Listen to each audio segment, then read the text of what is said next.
કામરેજ ગ્રામ પંચાયત વિસ્તારમાં ગંદકીના ઢગમાં ભાજપના ઝંડા રોપી આમ આદમી પાર્ટીએ અનોખો વિરોધ કર્યો હતો। કામરેજ તાલુકા પંચાયત વિપક્ષ નેતા ઝેડી કથિરિયાએ આજે ભાજપ શાસકો સામે મોરચો માંડ્યો હતો।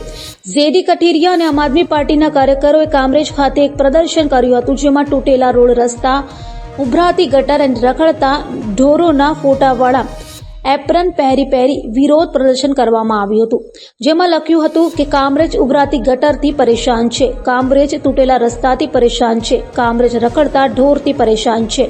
ઠેક ઠેકાણે પડેલી ગંદકીમાં ભાજપના ઝંડા પણ રોપવામાં આવ્યા હતા, જેને લઈને સ્થાનિક રહીશો પણ ગ્રામ પંચાયતની કામગીરી પર સવાલો ઉઠાવ્યા હતા।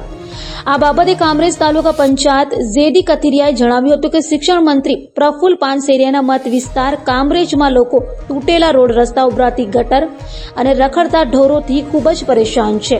મંત્રીશ્રી પોતાના જ મત વિસ્તારને પાયાની સુવિધા પૂરી પાડવામાં નિષ્ફળ સાબિત થયા છે। કામરેજના બધા જ માર્ગોની હાલત ખૂબ જ દયનીય છે। તૂટેલા રસ્તાઓ પર ગાડીઓ ચલાવીને લોકોના વ્હીકલને પણ નુકસાન થઈ રહ્યું છે।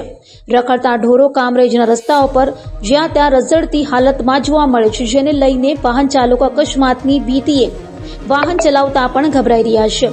કામરેજ ગ્રામ પંચાયત તંત્ર પણ જાણે કોઈ મોટા અકસ્માતની રાહે બેઠું હોય તેમ તદ્દન નિષ્ક્રિય અને નિષ્ફળ છે। માનનીય મંત્રી પ્રફુલભાઈ પાનસેરિયાને પણ લોકોની હાલાકી જોવાની ફુરસત નથી મળતી। કામરેજ ગ્રામ પંચાયત સરપંચ કિંજલબેન શાહની કામગીરી પણ તદ્દન નિરાશાજનક દેખાઈ આવે છે, તેમ સ્પષ્ટ શબ્દોમાં ઝેડી કથિરિયાએ જણાવ્યું હતું।